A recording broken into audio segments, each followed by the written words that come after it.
Book 4 The King.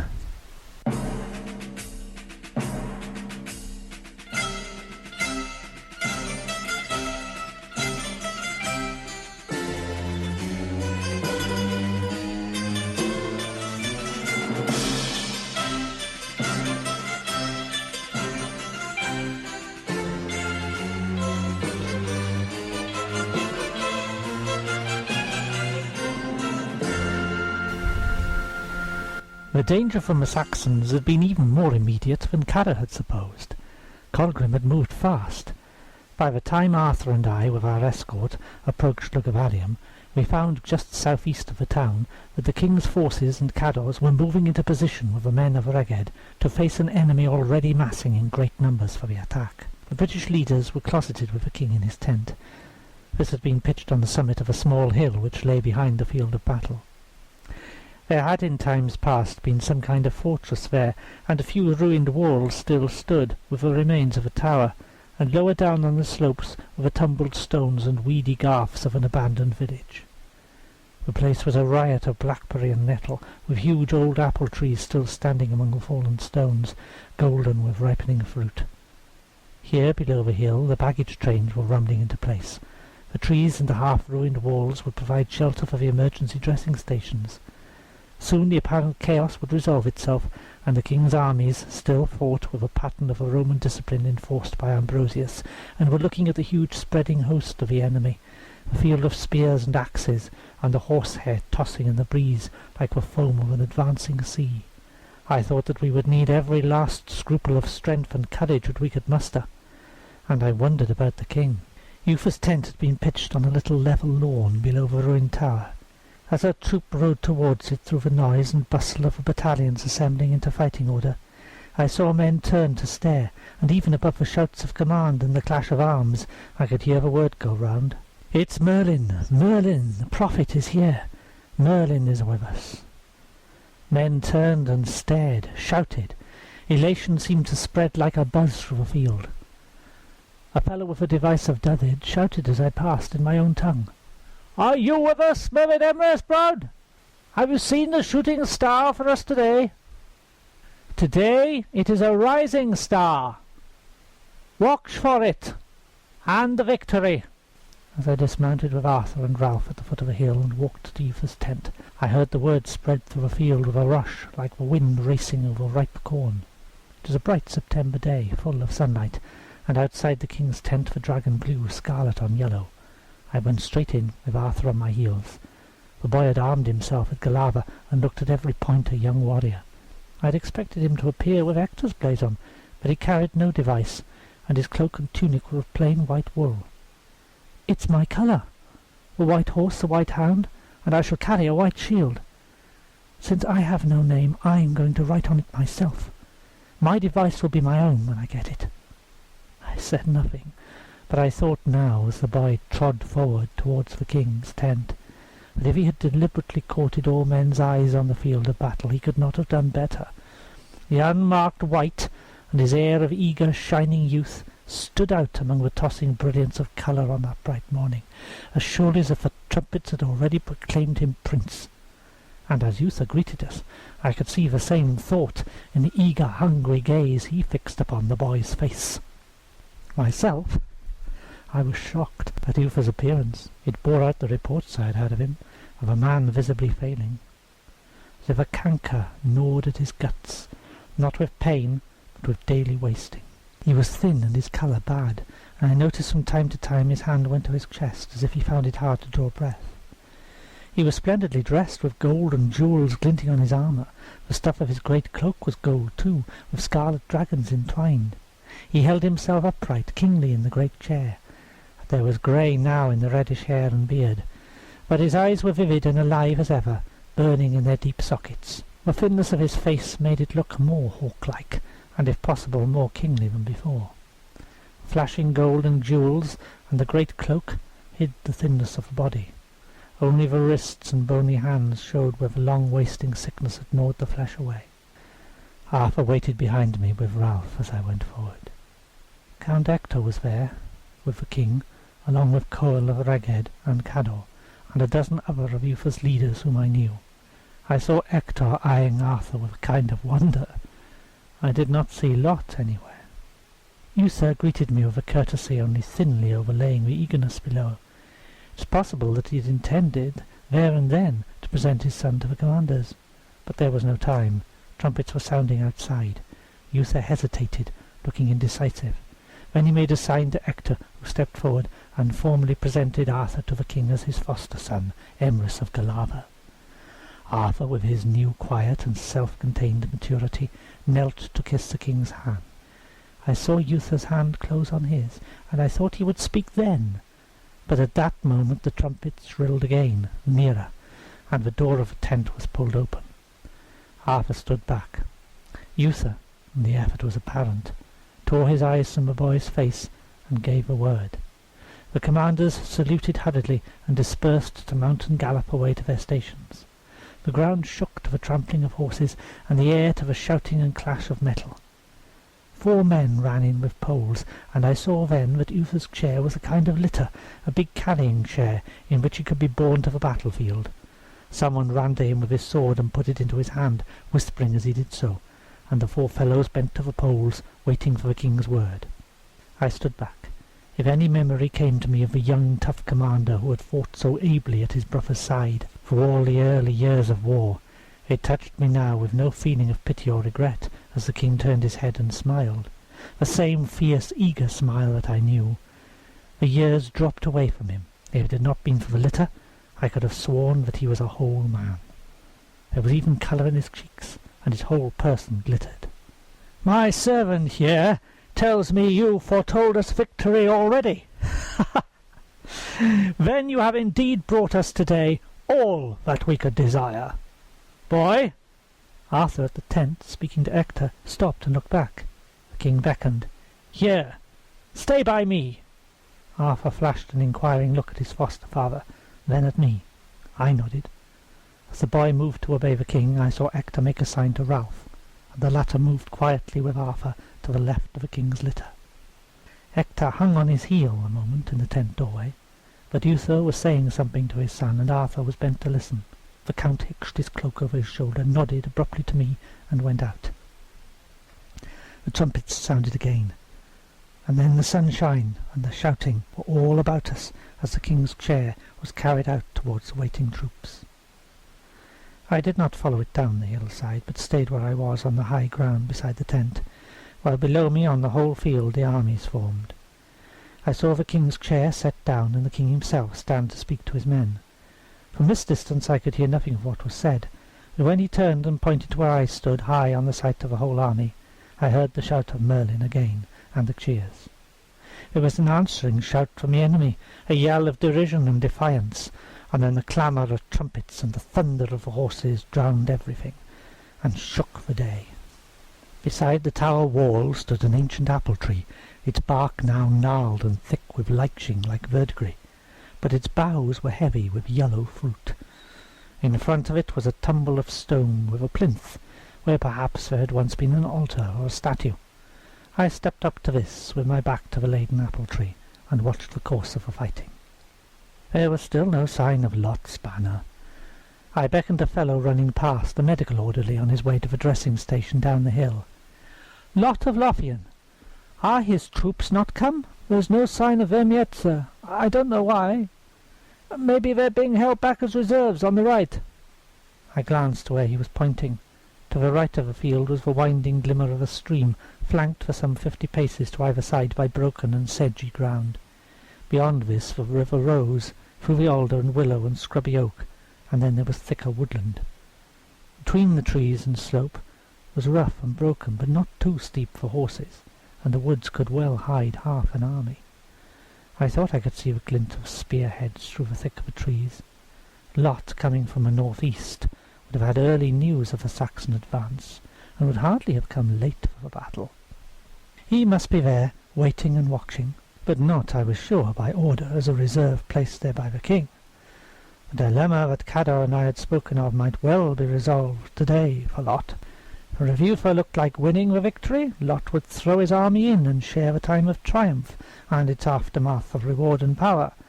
But if Colgrim should bear away the day, then Lot would have a chance of fixing his interest with the Saxon conquerors in time. Moreover, to deny his marriage with Morgan and take whatever power the new Saxon rule would offer him. I might well, I thought sourly, be doing the man an injustice, but my bones told me I was not. I wished there had been time to learn before the battle what Aoife's dispositions had been. If Lot was anywhere at hand, he would not miss this battle of all battles, with the chances it held for him. I wondered how soon he would see me or hear I had come, and once he knew, he would have no doubt at all of the identity of a white-cloaked youth on the white horse who fought so close to the king's left hand. It was evident that the High King's presence, even in a litter, had cheered and fortified the British. Though born as he was in his chair, he could not lead the charge. He was there with the dragon above him, right in the centre of the field, and though the press of his followers round him would hardly let an enemy get within striking distance, the fighting was fiercest around the dragon. From time to time I saw the flutter of the golden cloak and the flash of the king's own sword. Out on the right road of the king of Reged, flanked by Cor and at least 3 of his sons, Hector too was on the right, fighting with dogged ferocity, while Cador on the left showed all the dash and dazzle of the Celt on his day of luck. Arthur I knew to be endowed by nature with the qualities of both, but today he would doubtless be more than content with his position guarding the king's left side. Ralph, in his turn, held himself back to guard Arthur's. I watched the chestnut horse swerve and turn and rear, never more than a pace away from the white stallion's flank. This way and that the battle went. Here a banner would go down, swamped apparently under the savage tide of attack. Then somehow there would be a recovery, and the British would press forward under the swinging axes and push back the yelling waves of Saxons. From time to time a solitary horseman, a messenger it could be assumed, spurred off eastwards towards the boggy land by the stream and up into the trees. And now it was certain that Lot's force was there, hidden and waiting in the wood. And as surely as if I had read his mind, I knew that he was waiting there by no orders from the king. Whatever calls for help those messengers brought to him, he would delay his coming until he saw how the day went. So for 2 fierce hours, lengthening through midday to 3, the British forces fought, deprived of what should have been their fresh fighting right. The king of Reged fell wounded and was carried back. His forces held their position, but it could be seen that they were wavering, and still the men of Lothian held back. Soon, if they did not come in, it might be too late. All at once, it seemed that it was. There was a shout from the centre, a shout of anger and despair. There, in the thick of the press round the king's chair, I saw the dragon's standard waver, rock violently, then slope to its fall. Suddenly, for all the distance, it was as if I was there, close by the king's chair, seeing it all clearly. A body of Saxons, huge fair giants, some of them red with unfelt wounds, had rushed the group that surrounded the king, breaking it seemed, with sheer weight and ferocity. Some were cut down, some were forced back by desperate fighting, but 2 got through. They smashed their way forward, axes whirling on the king's left. One axe struck the shaft of the standard, which splintered, rocked and began to fall. The man who carried it went down with blood spouting from a severed wrist. He disappeared under the mashing hooves. With scarcely a pause, the axe whirled through its bright arc towards the king.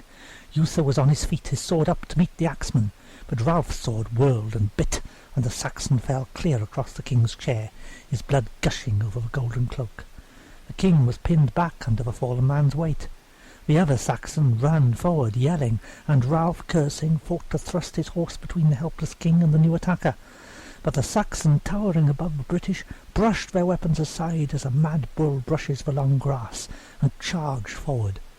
It seemed nothing could stop him reaching the king. I saw Arthur drive his horse forward just as the rocking standard fell, striking the white stallion across the chest.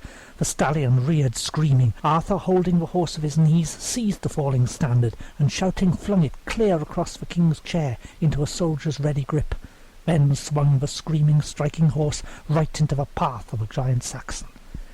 The giant axe whirled into its flashing circle, and came down. The stallion swerved and leapt. The blow missed, but glancing spent from the boy's sword, knocked it spinning from his hand. The The stallion climbed high, striking out with those killing forefeet, and the axeman's face vanished in a pash of bright blood. The white horse plunged back to the side of the king's chair, and Arthur's hand went down to his dagger. Then, quiet but clear as a shout, the king called, "Here!" He flung his own sword, hilt first, into the air. Arthur's hand shot out and caught it by the hilt. I saw it catch the light. The white horse reared again. The standard was up and streaming in the wind, scarlet on gold.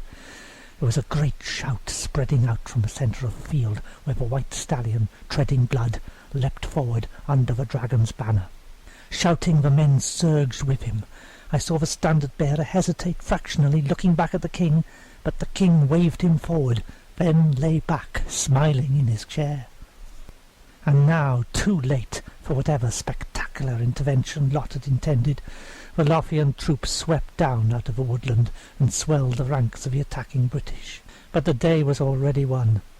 There was no man there on the field who had not seen what happened. There, white on a white horse, the king's fighting spirit had leapt, it seemed, out of his failing body, and run ahead, like the spark on the tip of a fighting spear, straight to the heart of the Saxon forces. Soon as the Saxons, breaking from stand to fighting stand, were pressed gradually backwards towards the marshes that fringed the field, and the British followed them with steadily growing ferocity and triumph, men started to run in behind the fighting troops to bring out the hurt and the dying. Eustace's chair, which should have been borne back at the same time, was forging forward steadily in Arthur's wake, but the main press of the fighting was no longer round it. That was well forward in the field, where under the dragon everyone could see the white stallion and the white cloak and the flashing blade of the king's sword. My post, as a visible presence on the hill, was no longer either heeded or necessary. I went down to where the emergency dressing station had been set up below the fallen tangles of the apple orchard. Already the tents were filling, and the orderlies were hard at work.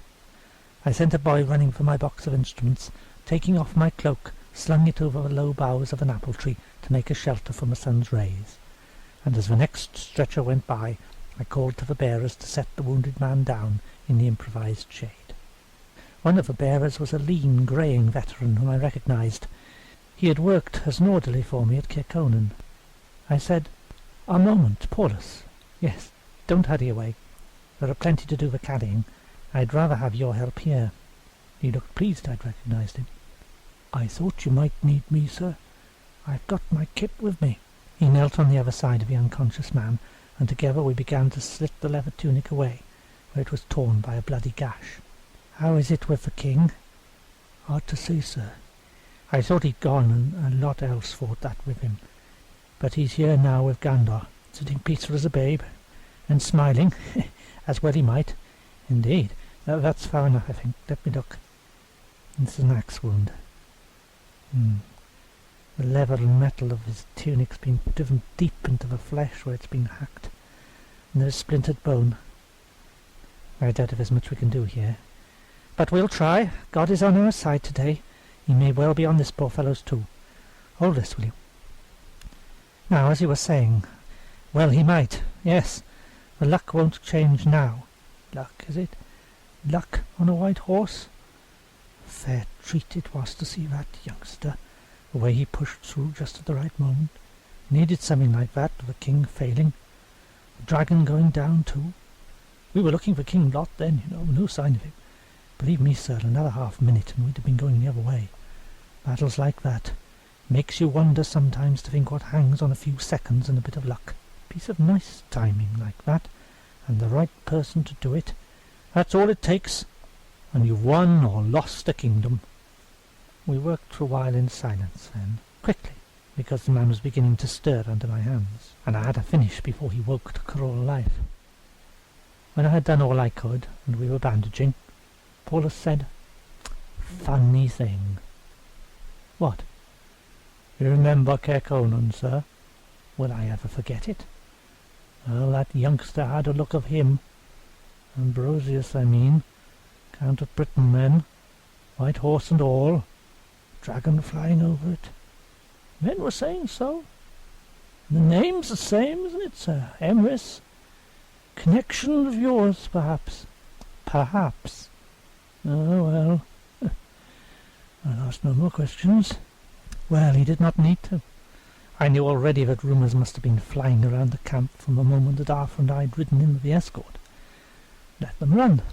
Uther had shown his hand, and between the boy's bravery and the luck of a battle and his own misjudgment, Lot would have a hard struggle now to change the king's mind, or to persuade the other nobles that Uther's son was no fit leader.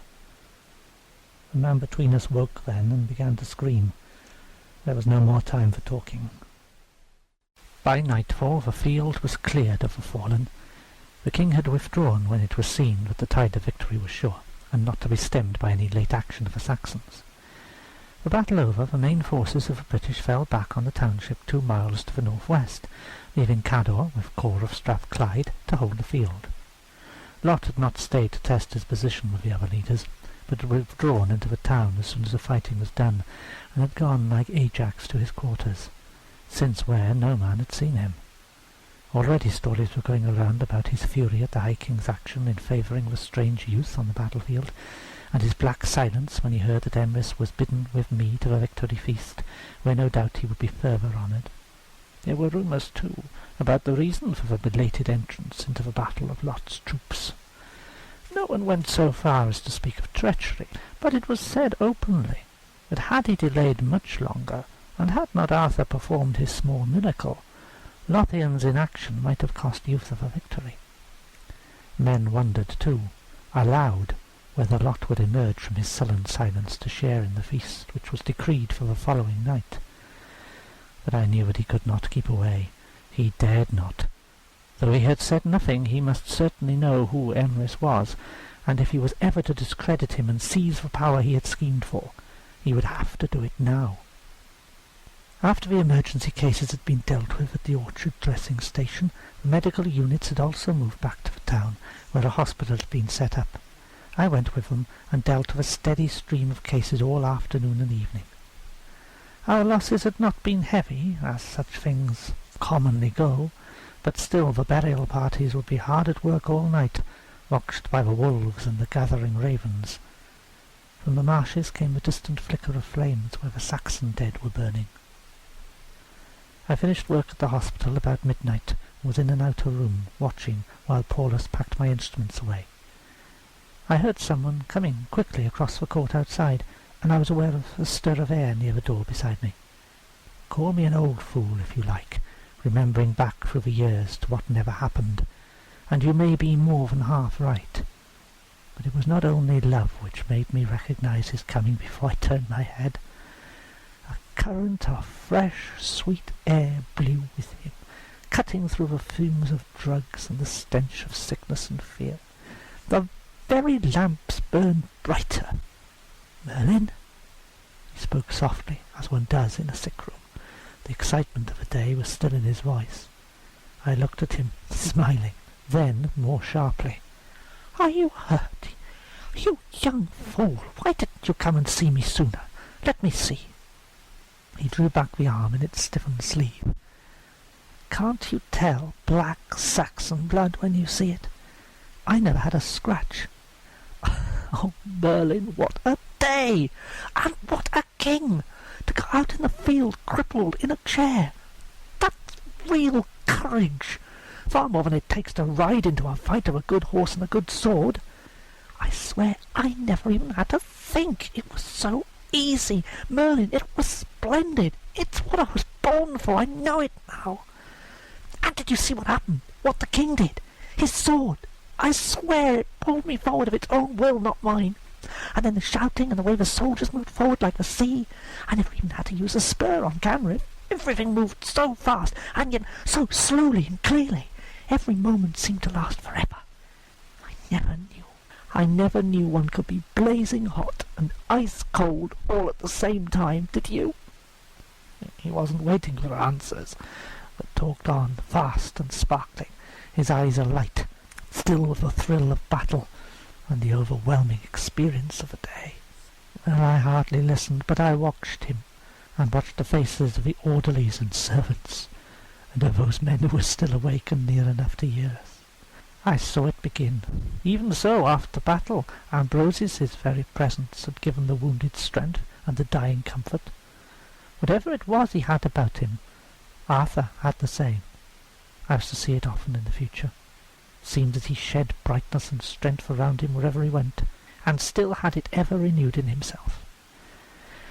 As he grew older, I know it would be renewed more hardly and at a cost, but now he was very young, with the flower of manhood still to come.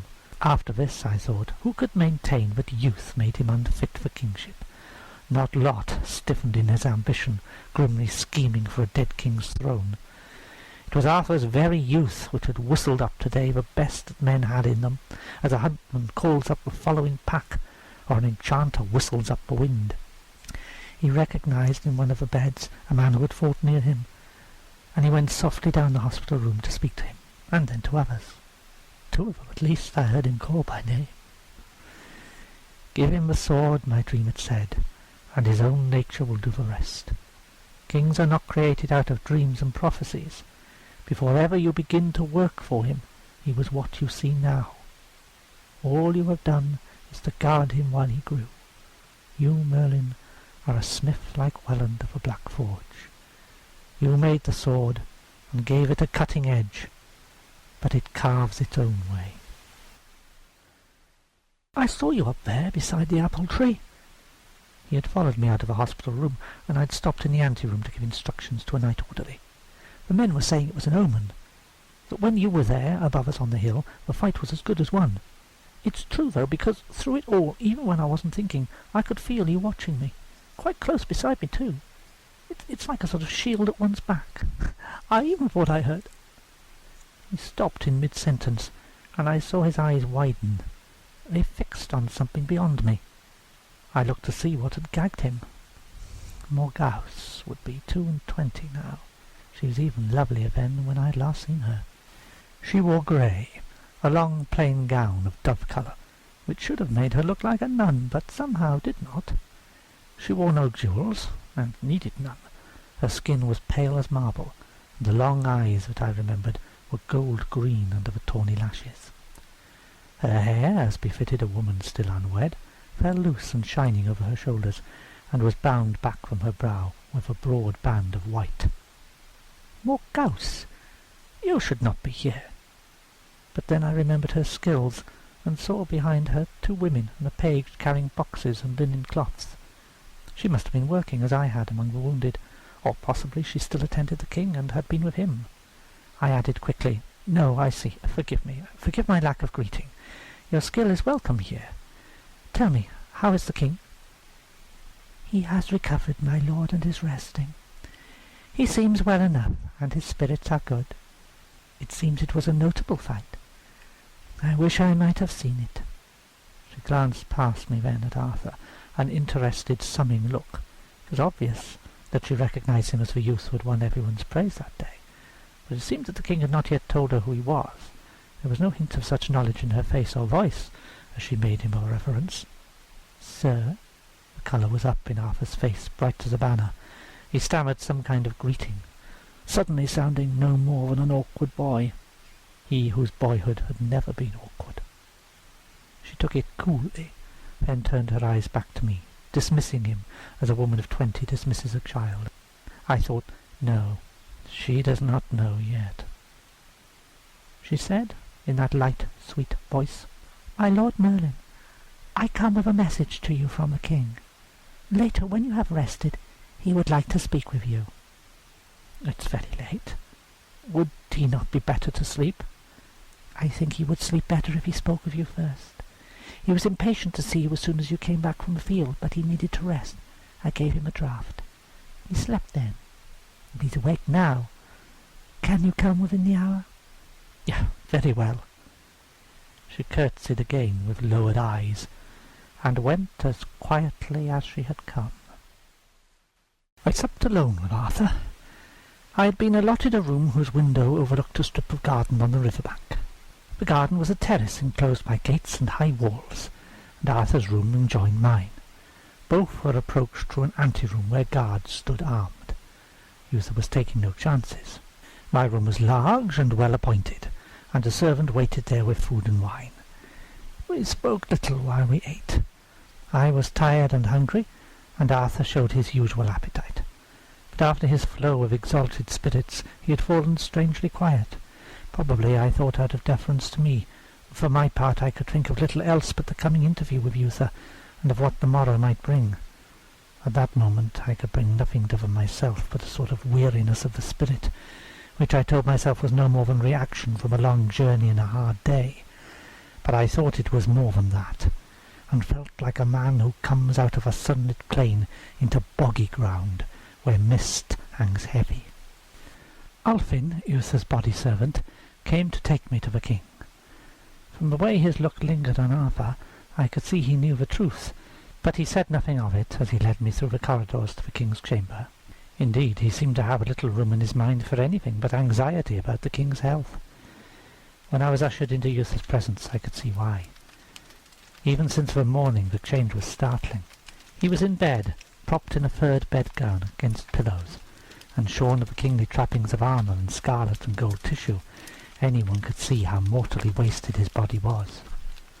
Now I could see his death clearly in his face. It would not be tonight, nor should it be tomorrow, but it must come soon, and this, I told myself, must be the cause of a formless dread that was weighing on me. But though weak and weary, the king seemed pleased to see me, and eager to talk, so I pushed my foreboding aside. Even with tonight and tomorrow, Eutha and I, and whatever was working for us, should have time to see our soaring star riding high and safe to his bright zenith. He talked first of a battle and of the day's events. It was evident that all his doubts were set aside, and that, though he would not admit it, he was regretting the lost years since Arthur had come to manhood. He plied me with questions, and though afraid of taxing him too much, I could see that he would rest better when he knew all I had to tell him. So, as clearly and quickly as I could, I told him the story of the past years, all the detail of a boy's life in the wild forest that could not be put into the reports that I had sent him. I told him, too, what suspicions and certainties I had had about Arthur's enemies. When I spoke about Lot, he made no sign, but he heard me out without interruption. Of the sword of Maximus I said nothing. The king had himself, today, publicly put his own sword into his son's hand. He could not have declared more openly that the boy was his favoured heir. Maxin's sword, when there was need of it, would be given by the god. Between the two gifts was still the dark gap of fate through which I could not see. There was no need to trouble the king with it. When I had done, he lay back on his pillows a while in silence, his eyes on a far corner of the room, deep in thought.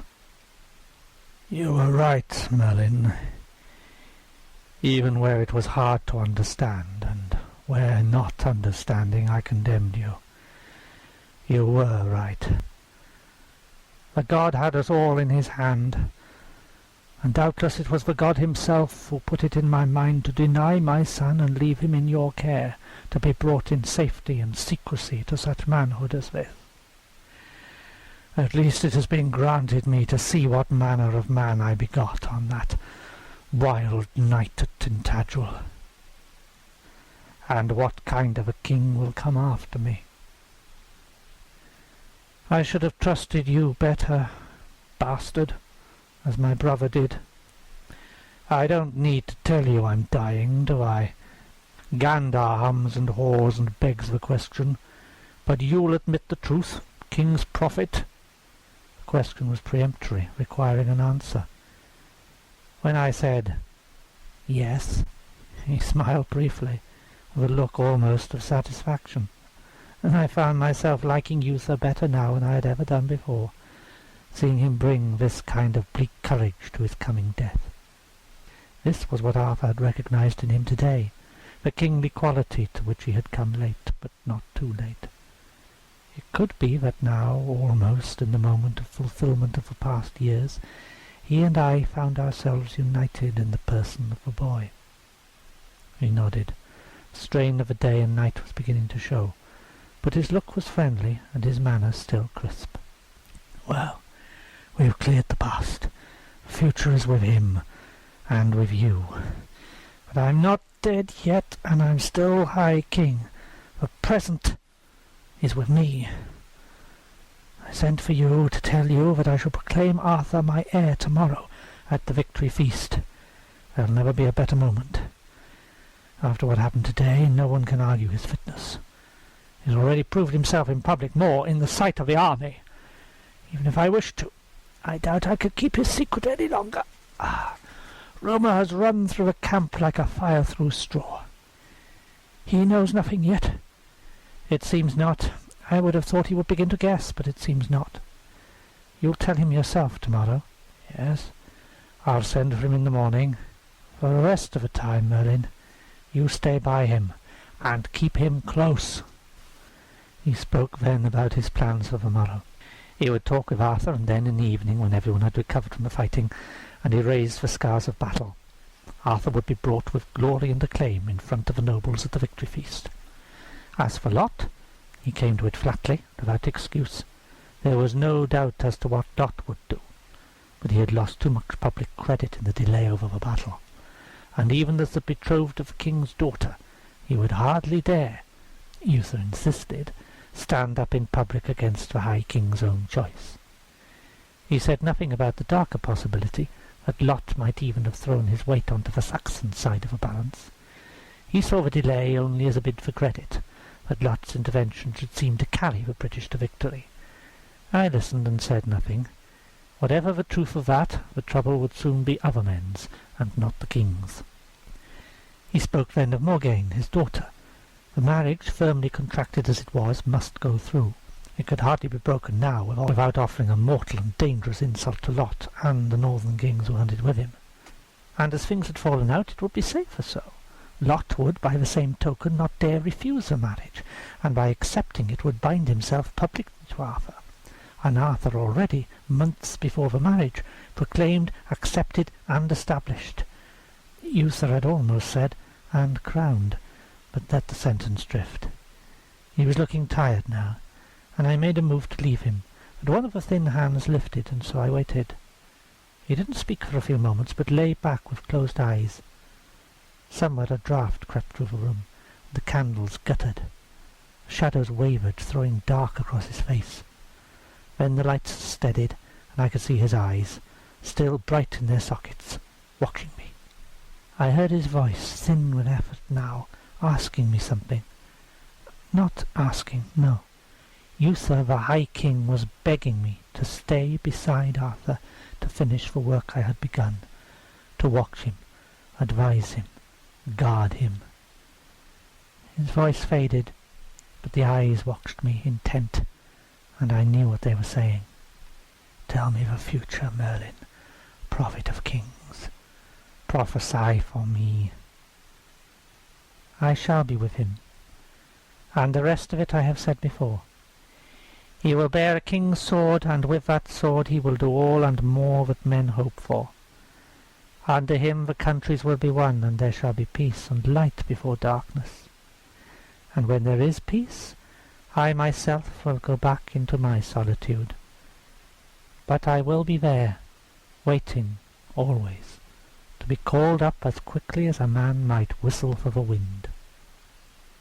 I was not speaking with vision. This was something which has never come to me when asked for, and besides, visions did not live easily in the same room as Uther. But to comfort him, I spoke from remembered prophecies, and from a knowledge of men and times, which sometimes comes to the same thing. It satisfied him, which was all that was needed. Ah, that is all I wanted to know. That you will stay near him, and serve him at all times. Perhaps if I'd listened to my brother and kept you near me. You have promised, though, Merlin, and there is no man who has more power, not even the High King. It was said without rancour, in the tone of one making a plain statement. His voice was tired suddenly, the voice of a sick man. I got to my feet. I'll leave you now, Uther. You had better sleep. What is the draught Morgause gives you? I don't know. Some poppy-smelling thing. She puts it in warm wine. Does she sleep here, near you? No, along the corridor, the first of the women's rooms. Don't disturb her now. There's some of a drug in that jar yonder." I crossed the room and picked up a jar and sniffed at it. The potion, whatever it was already mixed in wine. Smell sweet and heavy. Poppy there was, and other things I recognized.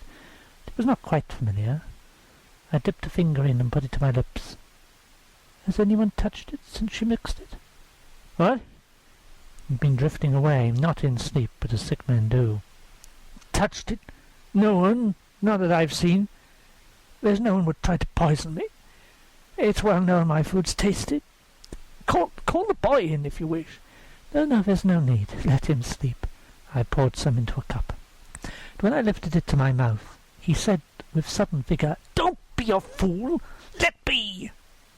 "I thought you said it would not be poisoned." "But no matter of that. You don't take a chance."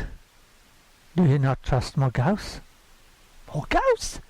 Of course, why not? And she has cared for me all these years, refusing to wed even when... Well, no matter of that. But her fate is in the smoke, she says, and she's content to wait for it. She riddles like you sometimes. I've scant patience with riddles, as you may remember. No, how can I doubt my daughter? Tonight of all nights we must be wary, and of all men, except my son, I can least spare you." Momentarily, the youth of it I remembered, hard and gay and slightly malicious. "At least, not until he's proclaimed. Then, no doubt, you and I will spare one another. Meantime, I'll taste your wine. Calm yourself. I can smell nothing hurtful, and I assure you my death is not yet." I did not add, "So let me make sure that you live to proclaim your son tomorrow." This strange shadow that brooded still behind my shoulder, it could not be my own death, nor, I knew, was it Arthur's. But it might, against all probability, be the king's. I took a sip, letting the wine rest for a moment on my tongue, then swallowed. The king lay back on the pillows and watched me, tranquil once more. I sipped again, then crossed the room to sit down by the great bed, and more idly now we talked. We talked of a past seamed with memories, of a future, shadows still across glory. We understood one another tolerably well at last, youth and I. When it was patent that the wine was harmless, I poured a draught for him, watched him drink it, then called his servant Ulfin, and left him to sleep. All was so far well. Even if youth had died tonight, and nothing in his look or in my bones told me that he would, all was surely still set fair. I, with Cador's backing and Ector's support, could proclaim Arthur to the nobles as well as the king could, and prestige with power behind it has every chance of forcing the thing through.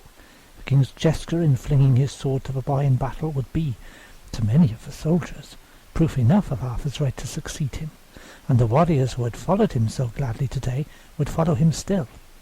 It was surely only the dissidents of the north-east who would not rejoice to see the days of uncertainty finished, and the succession pass clear and undoubted into Arthur's hands. Then why, I thought, as I trod quietly along the corridors towards my own chamber, was my heart so heavy in me? What was this foreboding, black enough for a death? Why, if this was a heavy matter that my blood prophesied, could I not see it? What shadow hung, clawed and waiting over the day's bright success? A moment later, as I nodded to the guard outside my antechamber and went quietly through into the room itself, I saw the edge of the shadow, beyond the doorway connecting Arthur's room to my own. I could see his bed. It was empty. I went quickly back to the antechamber, and had stooped to shake the sleeping servant awake, when my nostrils caught a familiar smell, the drug that had been in the king's wine. I dropped the man's shoulder and left him snoring. In 3 swift strides I was back into the corridor. Before I had said a word, the guard flattened himself back against the wall, as if afraid of what he saw in my face. But I spoke softly. "Where is he?" "My lord, he is safe. There's no reason for alarm. We had our orders. There was no harm. The other guard saw him right to the door, and stayed there." Where is he?" "In the women's rooms, my lord, when the girl came to get him." "Girl?" "Indeed, my lord. She came here. We stopped her, of course, would not let her in. But then he came to the door himself." Reassured now by my silence, the man relaxed.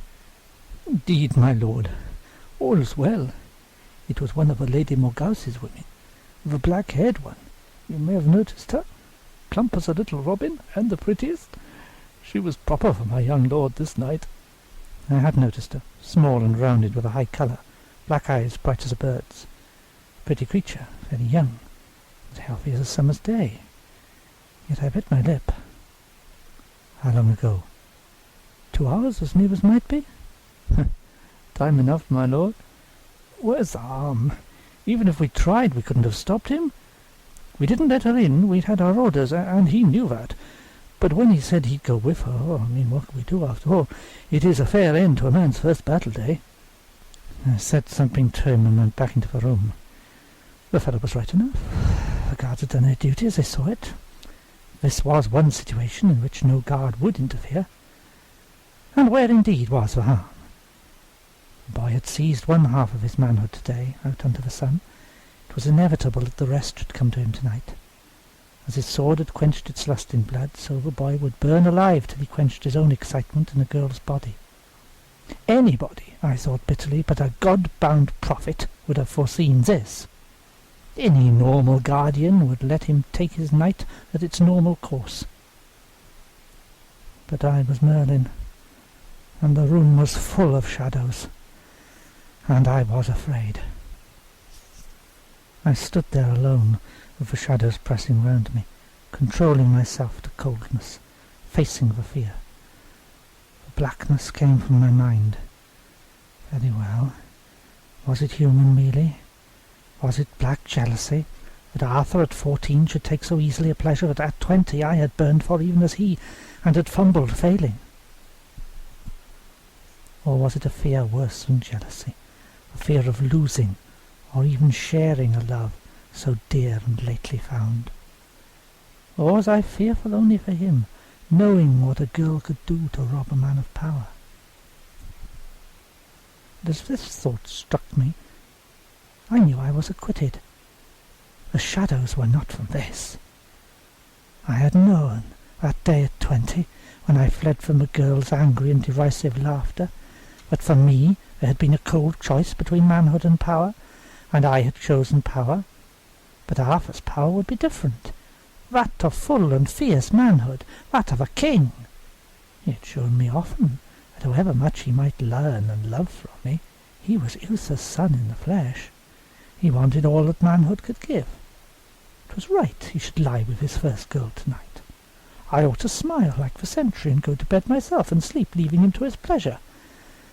But the cold in my entrails and the sweat on my face was not there for nothing. I stood still while the lamp flared and dimmed and flared again, and thought. Morgause, I thought. One of Morgause's girls. And she drugged my servant, who might have come to tell me that Arthur had gone 2 hours since to her chamber, and Morgause is Morgaine's half-sister, and might be in Lot's pay with the promise of some rich future should Lot become king.